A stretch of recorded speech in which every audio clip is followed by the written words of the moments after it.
Good morning and welcome to the service this morning.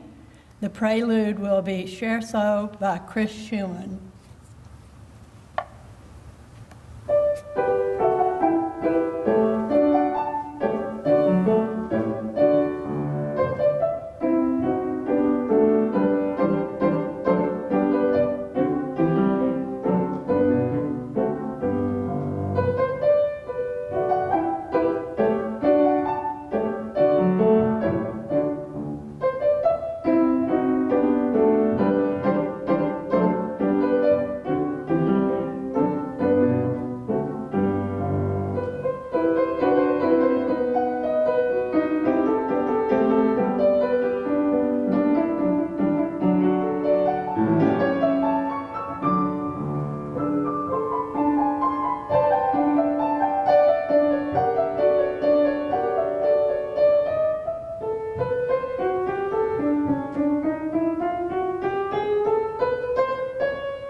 Welcome to those of you joining us this Sunday. My name is Janet Rader, and I'm the worship associate for this morning.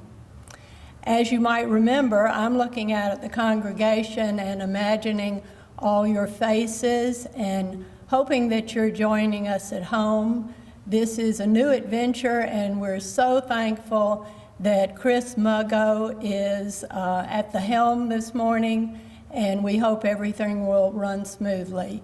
We sincerely hope that all of you are doing well, and we miss you so much, and we'll look forward to the Sunday when we're all back together. As you know, this time in the welcome, we remind people that we look forward to seeing you at coffee hour, and all of those things we expect will return also. So again, we're missing you, but we're so delighted that you're tuning in.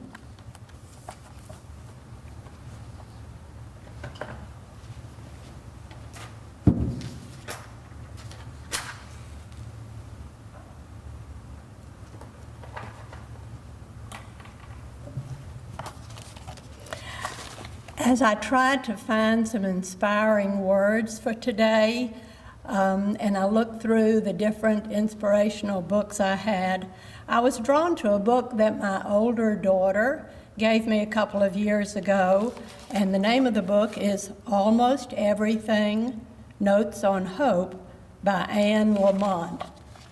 And perhaps some of you are familiar with this author. I'd like to read just a small passage from this book. I am stockpiling antibiotics for the apocalypse, even as I await the blossoming of paper whites on the windowsill in the kitchen. Anne Lamott admits at the beginning of Almost Everything. Despair and uncertainty surround us in the news, in our families, and in ourselves. But even when life is at its bleakest, when we are, as she puts it, doomed, stunned, exhausted, and over-caffeinated, the seeds of rejuvenation are at hand. All truth really is paradox, Lamott writes, and this turns out to be a reason for hope. If you arrive at a place in life that is miserable, it will change. That is the time when we must pledge not to give up, but, in the words of Wendell Berry, be joyful though you have considered all the facts. I especially like those last few words. Be joyful though you have considered all the facts.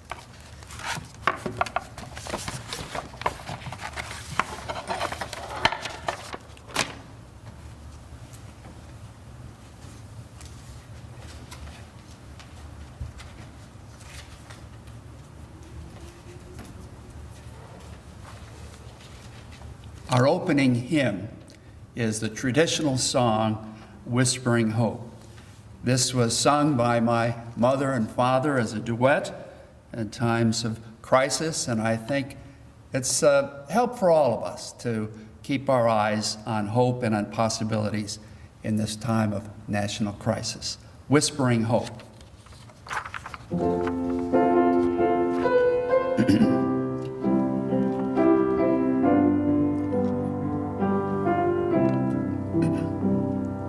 Soft as the voice of an angel, breathing a lesson unheard.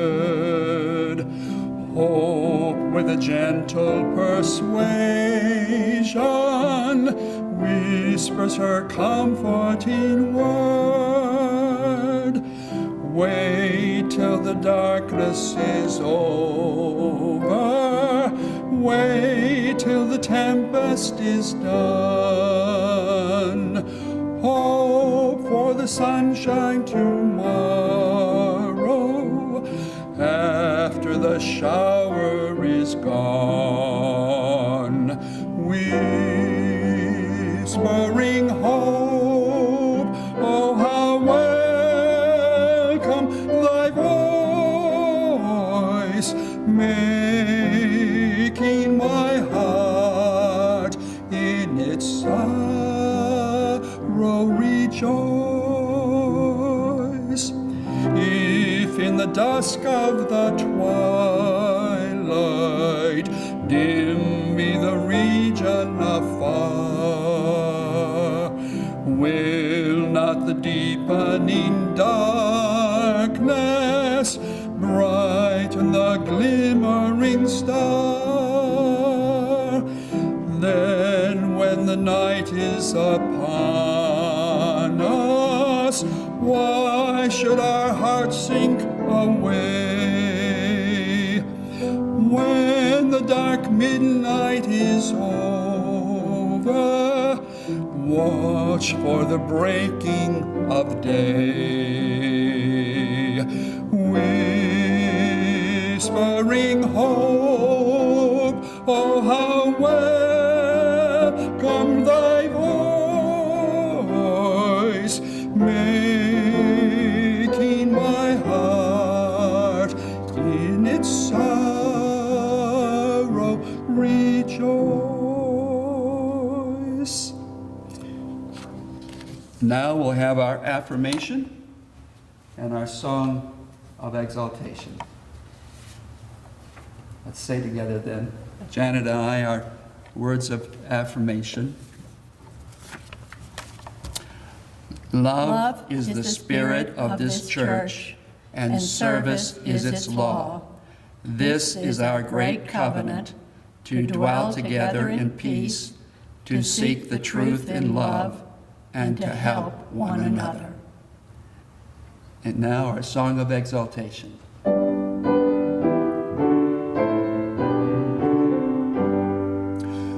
From all that dwell below the skies, let faith and hope and love arise.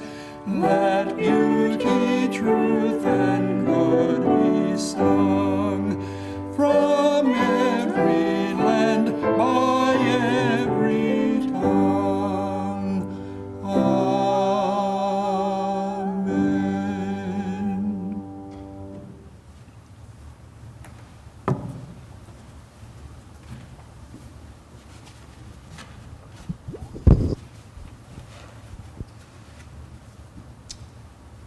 We come to that time of our service for sharing of joys and sorrows or concerns.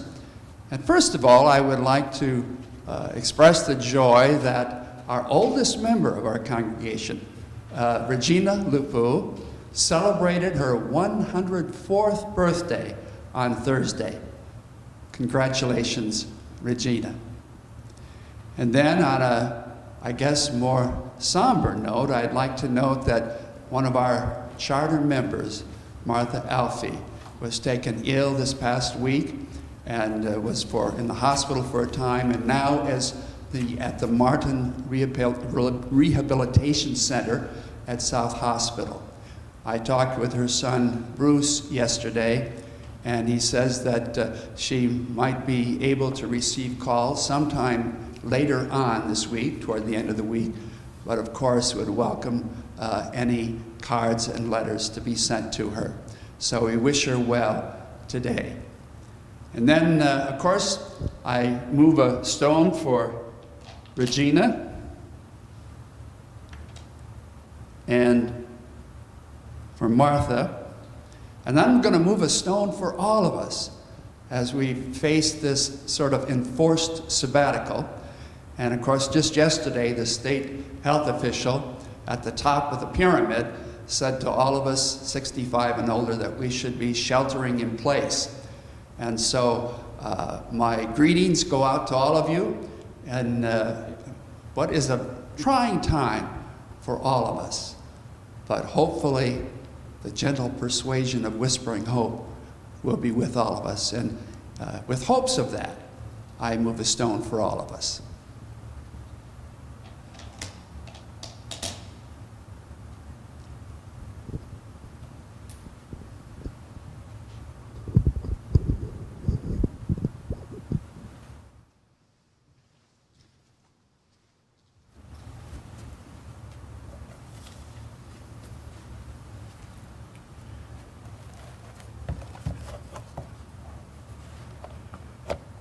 Now I ask that all of us join our hearts and minds in a spirit of meditation and prayer. And our meditation is from the pen of the late Unitarian minister Paul Beatty.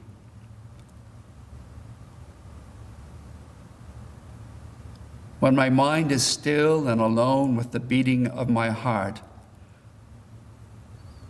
I remember many things too easily forgotten. The maturity of unselfish love that asks and desires nothing but another's good. The idealism that has persisted through all the tempests of life. When my mind is still and alone with the beating of my heart, I find a quiet assurance, an inner peace in the core of my being. It can face the doubt, the loneliness, the anxiety, can accept these harsh realities and can even grow because of these challenges to my essential being. When my mind is still and alone with the beating of my heart, I can sense my basic humanity, and then I know that all men and women are my brothers and sisters. When my mind is still and alone with the beating of my heart, I know how much life has given me, friends and family, the opportunity to work, the chance to build myself. Then wells up within me the urge to live more abundantly, with greater trust and joy, with more profound seriousness and earnest striving, and yet more calmly at the heart of life. Thinking of these things, let us be together for a period of silence.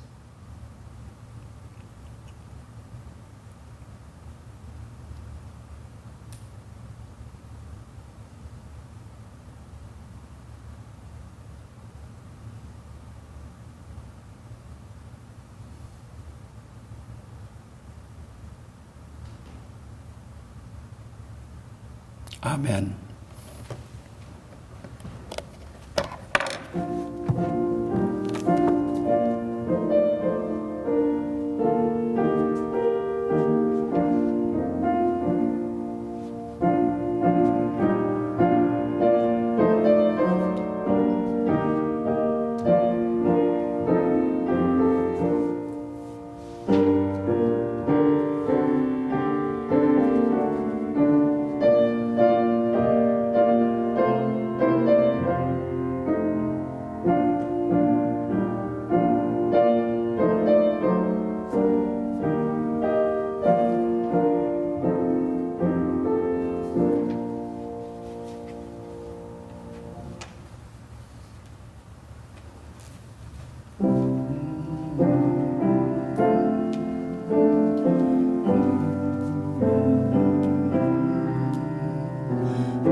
Spirit of life, come unto me.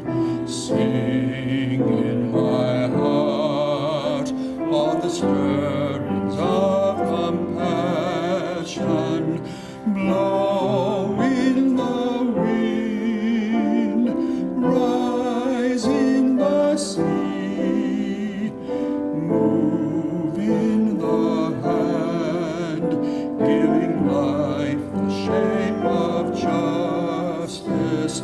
Roots hold me close, wings set me free. Spirit of life, come to me, come to me.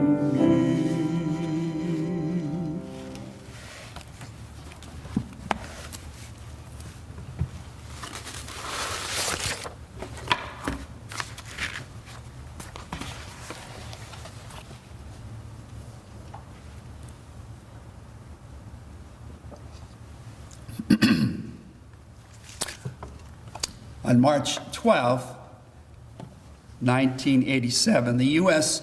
Congress declared March as Women's History Month and encouraged that during this month there be a consideration of the contributions that women have made to our U.S. history. And so every March, I've endeavored to give a sermon along these lines.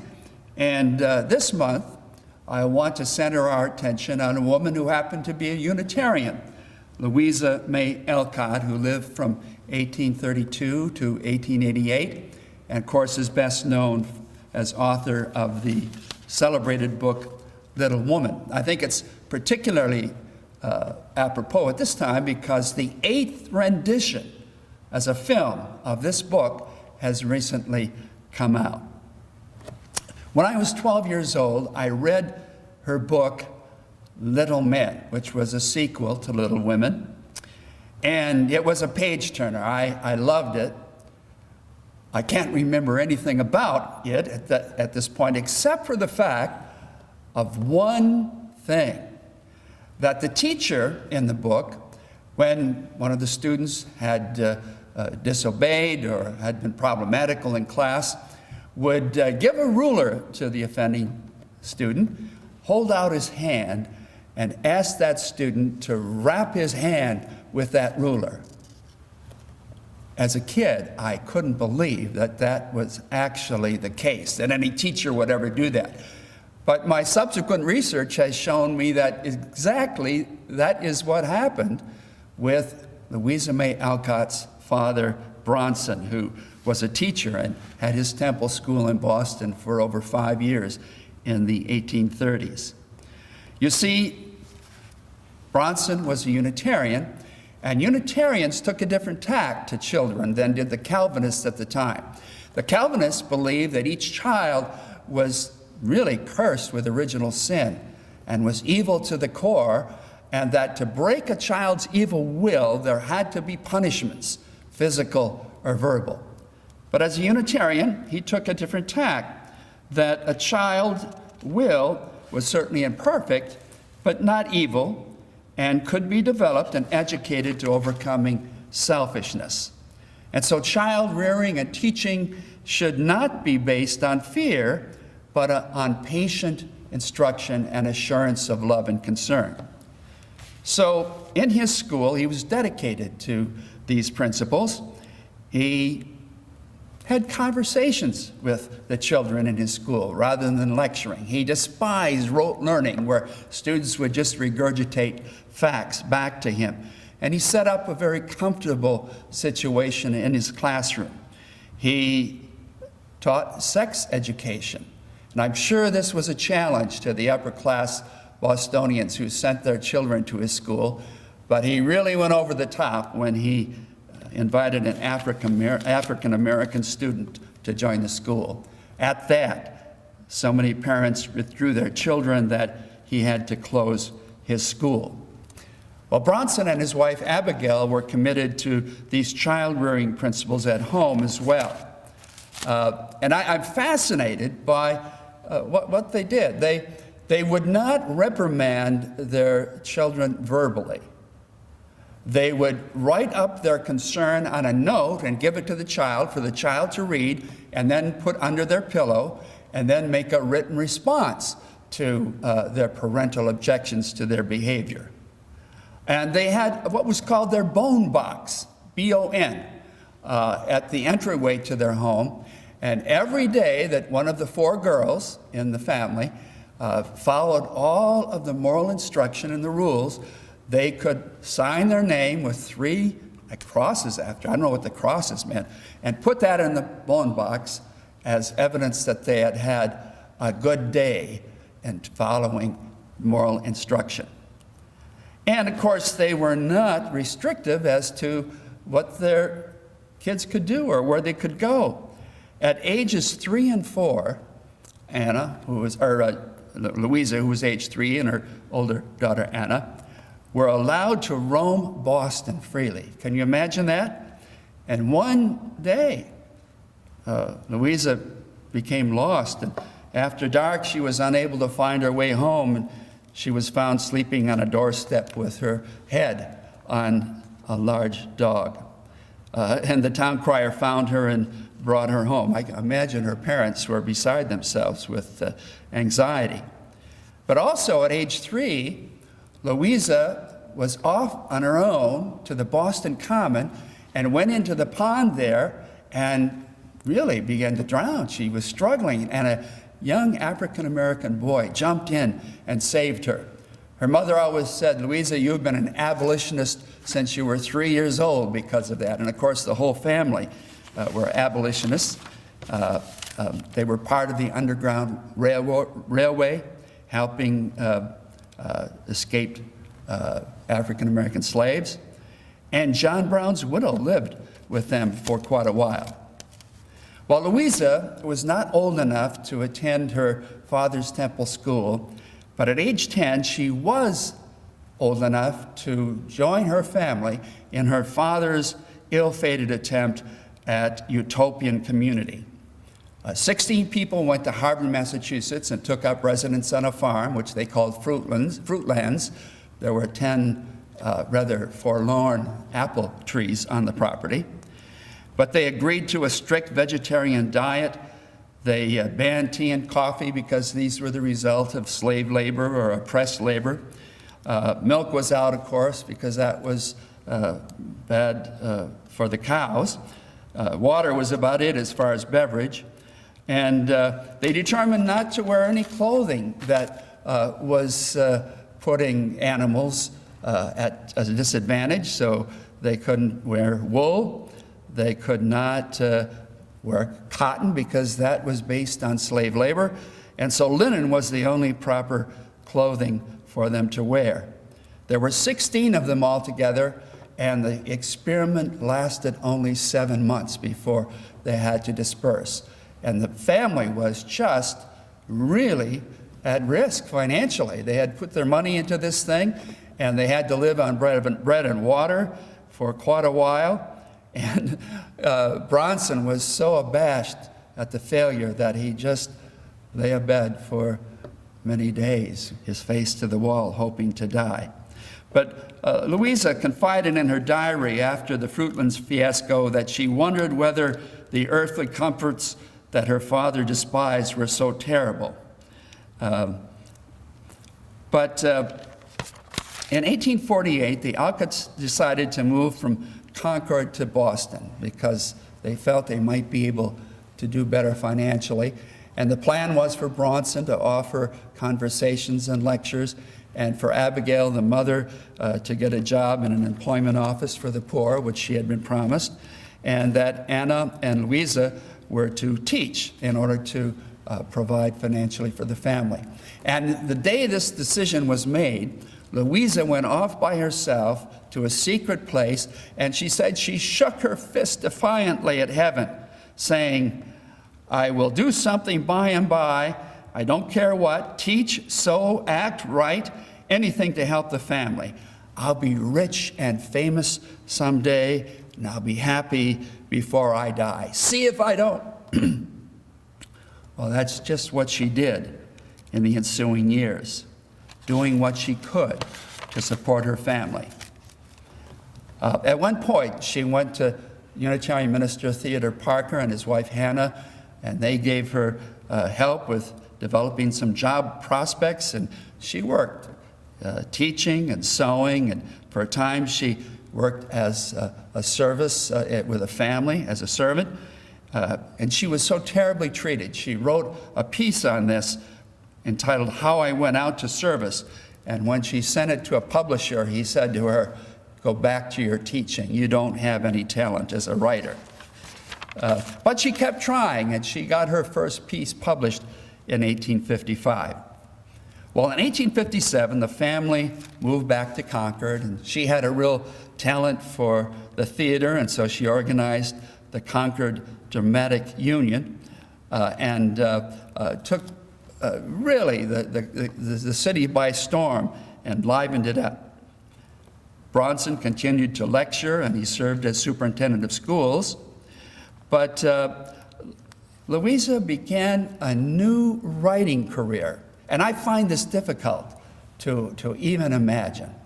She became a writer for the pulp fiction newspapers and magazines, which, with lurid tales such as Pauline's Passion and Punishment or A Long Fatal Love, she dealt with what she called blood and thunder issues. They were sensational, they were passionate, but they were profitable. In the year 1863, she made $600 from them. Later, an interviewer asked her, well, how can you get involved in such lurid publishing? And she said, I think my natural ambition is for a lurid style. And then the interviewer asked further, well, why did you find it necessary to use a pseudonym? She used the pseudonym A.M. Barnard. She said, well, I would have really interfered with the proper grayness of old Concord, and Mr. Emerson, my intellectual god, would have been so upset. But it really amazes me that she could have kept her cover with a pseudonym for a number of years. But to do her share in the Civil War effort, she served for a month as a nurse, but then came down with scarlet fever. No, rather, she came down with typhoid and then pneumonia.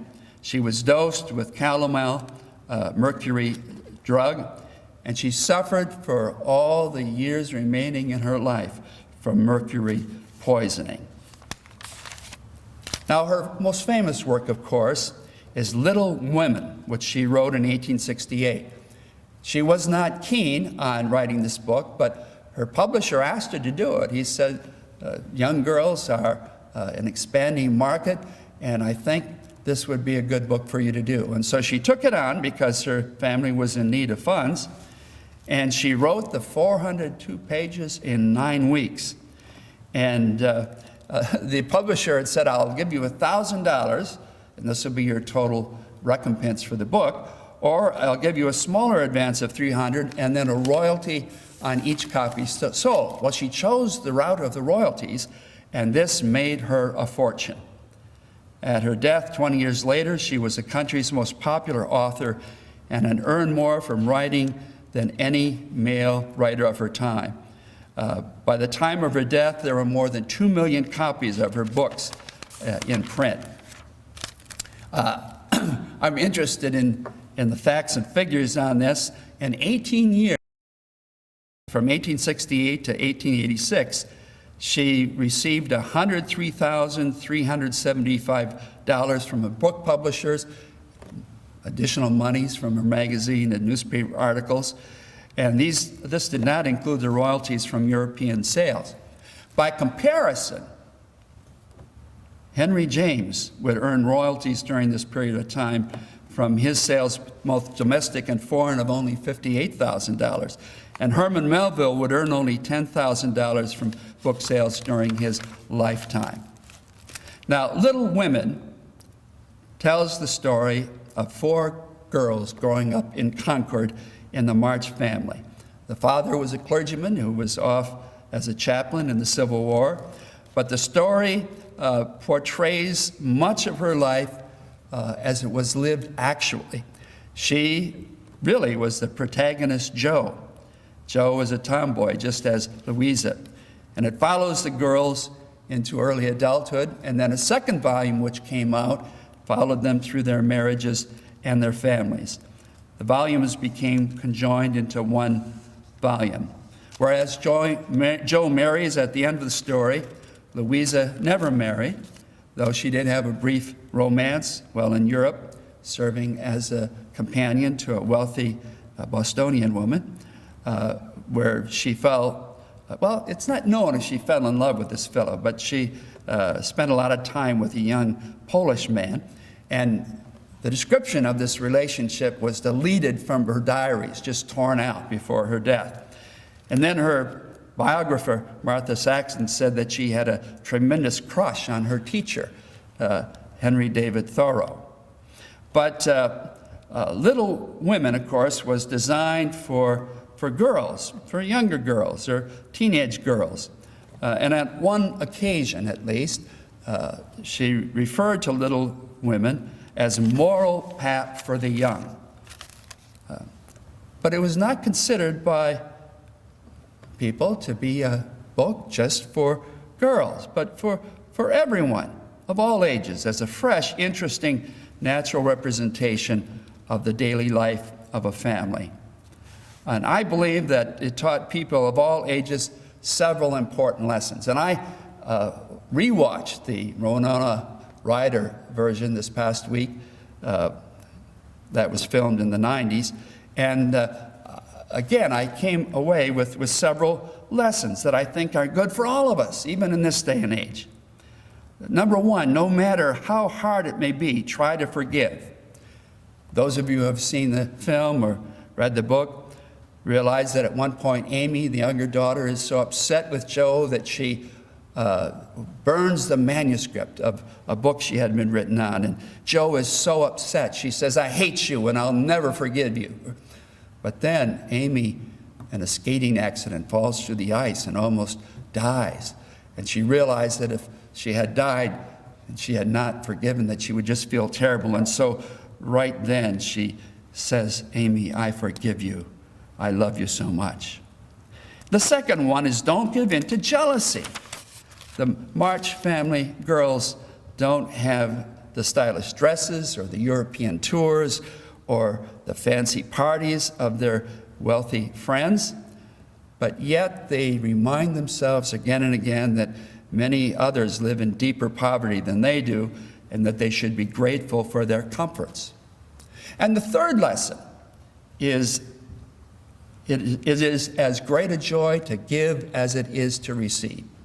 Remember how the book begins, or the film begins, with Jo saying, "It's just not going to be Christmas without presents." But then the girls get together the small money they have, and they buy some presents for their mother, and they take such joy at seeing her delight. And then, of course, that famous scene where they give their prize Christmas breakfast to a hungry, poor immigrant family nearby. And the fourth lesson is figure out what you're good at and develop that talent. Beth was a musical one, and she practiced assiduously at the piano. Jo, of course, was a writer, and she worked at her writing. And Amy was an artist who spent hours at her sketching. And Meg focuses on domestic arts of cooking and keeping house. Beth, unfortunately, dies, Lizzie in real life, and isn't able to carry these skills into adult life, but all the other girls are, and it serves them well.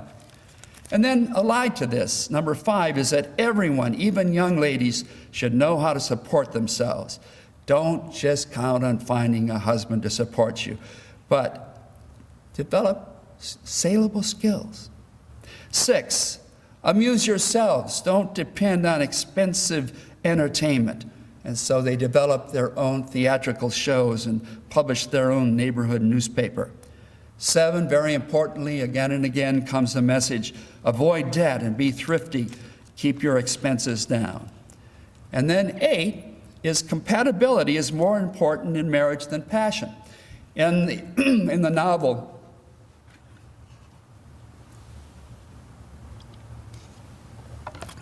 in the novel, Jo comes close to making a bad match when her friend Laurie asks her to marry him. But she realizes that they're incompatible. They're strong-willed and have quick tempers, and that they would make each other miserable. So she turns him down. This was at the end of the first part of the volume of Little Women. And during the hiatus, she got letters from so many girls saying, "Marry Laurie, marry Laurie." But when the second volume came out, it was learned that she had decided not to do so. And she married Dr. Bear, a teacher, and they had a very happy, compatible marriage. And then the ninth lesson is that family should come first. Little Women reminds us that if we are fortunate enough to have a loving family, we should appreciate and care for them.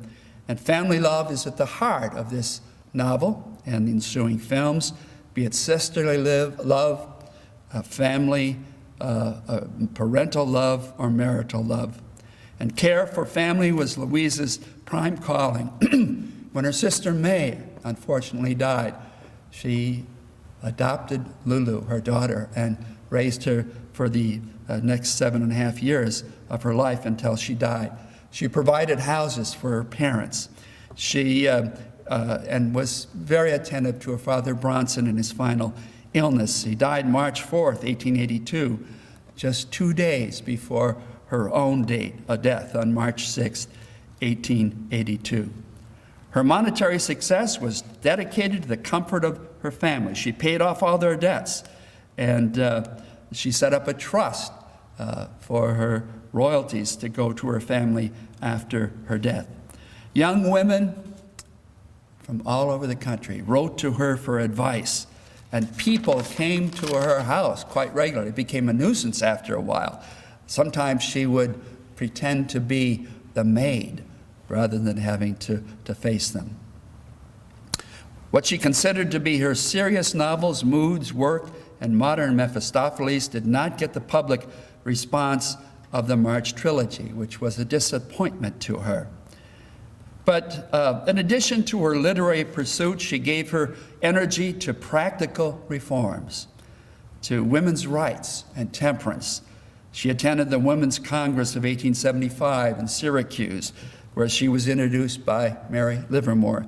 She contributed to Lucy Stone's Women's Journal, and she organized the women to vote in Concord when the vote was opened up to them for the school board. And she was the first to register her name. And she served as secretary of the local temperance association. Daniel Sheely has published a wonderful volume of recollections of people from her own time. And I was interested particularly in a piece by Edna Cheney, a fellow suffragist and reformer. And she said, Miss Alcott always took a stand not for herself, but for her family, her class, her sex. The humblest writers should not be imposed upon in her person. Every woman should be braver and stronger from her attitude. She had the rare good fortune, which any heir to millions might envy, of living all her life in the society of the noblest men and women, the Emersons, the Thoreaus, the Hawthornes, and Miss Elizabeth Peabody were the constant companions of her childhood and youth. It was from them that her standard of character was formed, and she could never enter any circle higher than that which she had breathed freely from a child. She was quite capable of hero worship, but her heroes were few. You know, that sounds a bit austere, sort of somber, and of course that doesn't capture her whole character. And Julian Hawthorne, who was a neighbor for a time with the Alcotts, describes her differently. He first met her at age 28, and he said, honesty, goodwill, and common sense were in the breath of her nostrils, and humor, surpassing the ordinary humor of women, an attitude of comedy in her daily conversations, but poised and inwardly sparking. And I have to tell you, I think a very humorous story that Julian relates. Julian had fallen in love with Louisa's younger sister, whom they called Abby. And it was well known in the Hawthorne families and in the Alcott families that this was the case. But one year, during the month of March, Abby and Louisa kept telling Julian, you know, we've got this distant relative, a distant cousin coming from England who is so interested in Abby, and he's going to be coming pretty soon. But nothing happened through the whole month of March. But then on April 1st, he was just coming back from a hockey match at school. He was sweaty and disheveled, but going past he was going to stop for a while at the Alcott house, and he saw out in front of their house that there was Abby with this strange man holding her hand. He was dressed rather formally with a cravat and talking to Abby, and he came up to them and he said, well, where's Louisa? She says, well, she's changing her clothes. But Abby said, this is my relative from England who is holding her hand.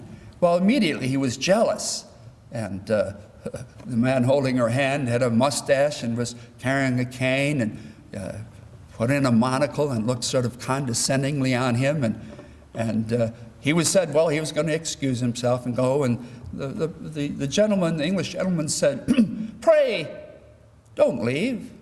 I find you quite amusing, dear child. Dear child, he said. And he went up to that Englishman with clenched fists, ready to do battle. And just then, the Englishman took off the hat he was wearing, and black hair fell down, and it was Louisa. Louisa and Abby yelled out to him, April Fool! Can you imagine? They had planned that. They had planned that during the whole month of March to play that trick on him. Well, in closing, I want to say that in Little Woman, she has Marmee, the mother, say these words to her girls, which I believe Louisa firmly believed. If you feel your value lies in being merely decorative, I fear that someday you might find yourself believing that's all you really are. Time erodes all such beauty, but what it cannot diminish is the wonderful workings of your mind, your humor, your kindness, and your moral courage.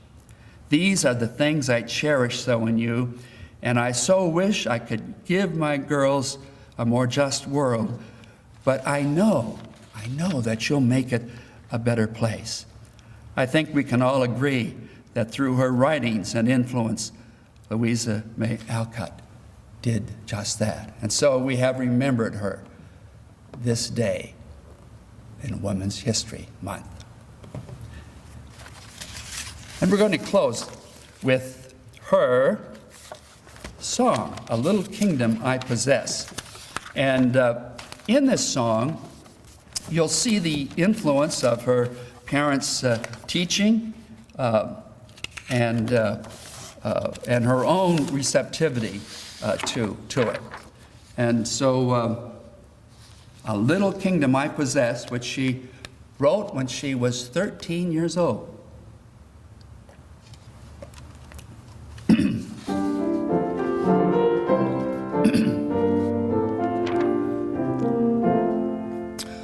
A little kingdom I possess, where thoughts and feelings dwell, and very hard I find the task of governing it well. For passion tempts and troubles me, a wayward will misleads, and selfishness its shadow casts on all my words and deeds. How can I learn to rule myself, to be the child I should? Honest and brave, nor ever tire of trying to be good. How can I keep a sunny soul to shine along life's way? How can I tune my little heart to sweetly sing all day? I do not ask for any crown, but that which all may win, nor seek to conquer any world except the one within. Be thou my guide until I find, led by thy tender hand, thy happy kingdom in myself, and dare to take command.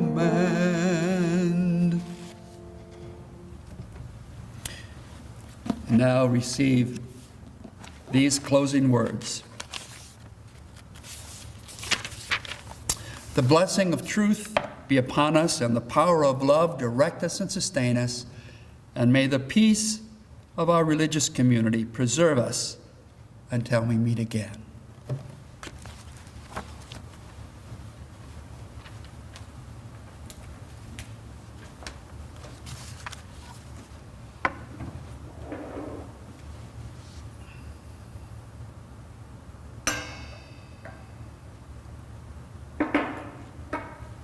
The postlude will be Children's Corner by Debussy.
Thank you, Bruce.